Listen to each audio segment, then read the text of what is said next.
Hello, my name is Irene Arias, and today we're going to be talking about using formative and summative assessments in the secondary mathematics classroom. First of all, formative and summative assessments have different definitions. So formative assessment will be those assessments that happen during instruction to check that understanding and guide the teacher of how they can or can't move on. And those summative assessments will happen after instruction to measure what students have learned. The main differences will be, like I said, the formative will happen during instruction, whereas summative will happen after. Formative will focus on the feedback and improving the mastery learning skills, whereas summative will focus on measuring how well those skills have already been retained. Formative is usually low stakes within a classroom, not going into the grade book, those kinds of things. And summative is higher stakes, going into the grade book, state testing, those kinds of things. Formative will help a teacher adjust the instruction throughout a lesson, and summative will show what those students know from the lesson. For math formative assessment examples, we have an exit ticket. This can be used at the end of every lesson or unit to show understanding throughout that. I know in my years in high school and middle school, these exit tickets were used every single day before leaving class to show understanding for that lesson in that day.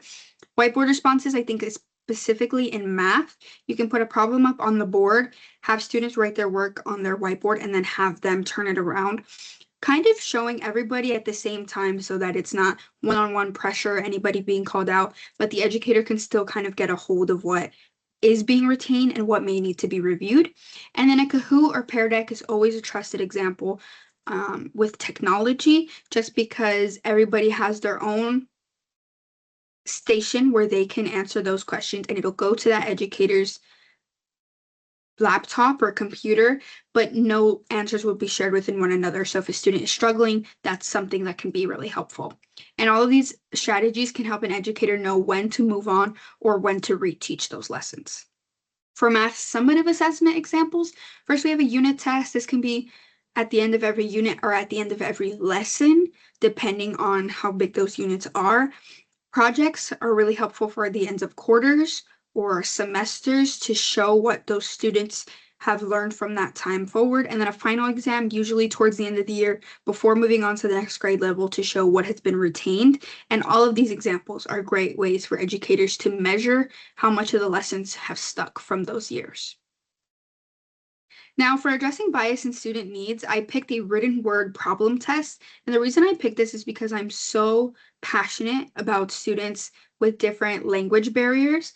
And so the possible bias here would be that a student with reading comprehension struggles, or even just that English language barrier struggle, would have a tough time interpreting questions, even if they do understand what's happening mathematically.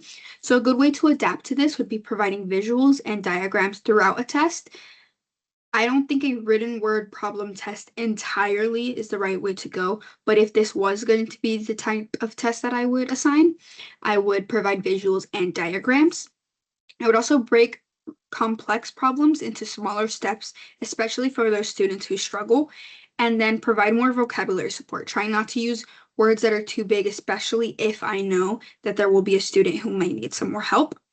This will address cognitive needs, language needs, and emotional needs. Obviously, I didn't add it here, but I think cultural needs is a big one, especially with those language barriers. Like I said, that's something I'm very passionate about. Coming from a family whose first language was not English, I think it's really important that we integrate more cultures into our classrooms and help address those needs throughout.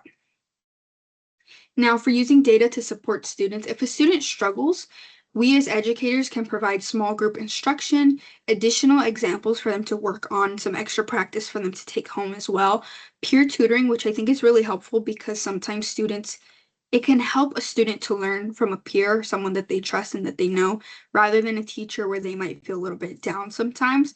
And then different explanations of the same concept. No two brains learn the same way. And I think explaining things differently is one of the reasons that teachers get into what they get into. If a student does master the concept, then a teacher can provide more challenging problems, real-world problems where they can apply what they've learned in class into the world that they already know and are part of.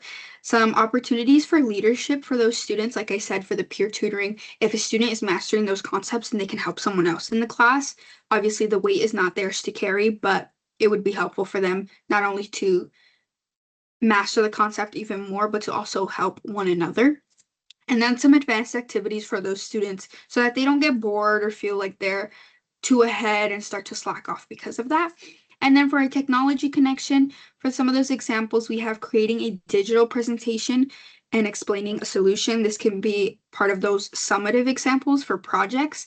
And then recording a video explaining those reasonings. I think as an educator, a video just like this that a student can go back and watch when they're struggling at home would be very helpful. And then using graphic software to demonstrate understanding throughout things like graphs such as Desmos and multiple other graphing softwares so that students know that they have other help. And then for my math lesson, I used the same math lesson that I had in topic 2 and topic 3. I just expanded a little bit more on that in topic 3. My math lesson was algebra for 9th graders, which is what I hope to teach after getting my degree. The learning objective was students will solve and graph linear equations and explain how changes in slope and y-intercept affect graphs. For the formative assessment, an exit ticket is the perfect way to go, in my opinion. Students can graph, for example, y equals 2x plus 3 and explain what the slope represents in this case as y increases by 1, x increases by 2, that kind of thing. And then the way it verifies learning would be that myself as a teacher would see whether students understand slope and intercept before we move on to that next lesson. So this could be very helpful at the end of a class period. Have them do that exit ticket. Okay, you guys have a nice day. Come back the next day. And if they weren't grasping that, review a little bit before moving on. And if they were grasping that, then we know we can sail forward knowing that we have those skills. For a summative assessment, a unit project, because students will be able to analyze real world situations that involve linear relationships and then create an equation, graph, and explanation. Some of those projects could even be good to present, even though this is a math class. Presentations aren't something you're taught to do at very, very young. So this could be also something that helps students talk about what they thought through. And even if they don't, I think projects in general are just a great way to go for summative assessments. And then this will verify learning because students demonstrate mastery by applying those standards to real world concepts.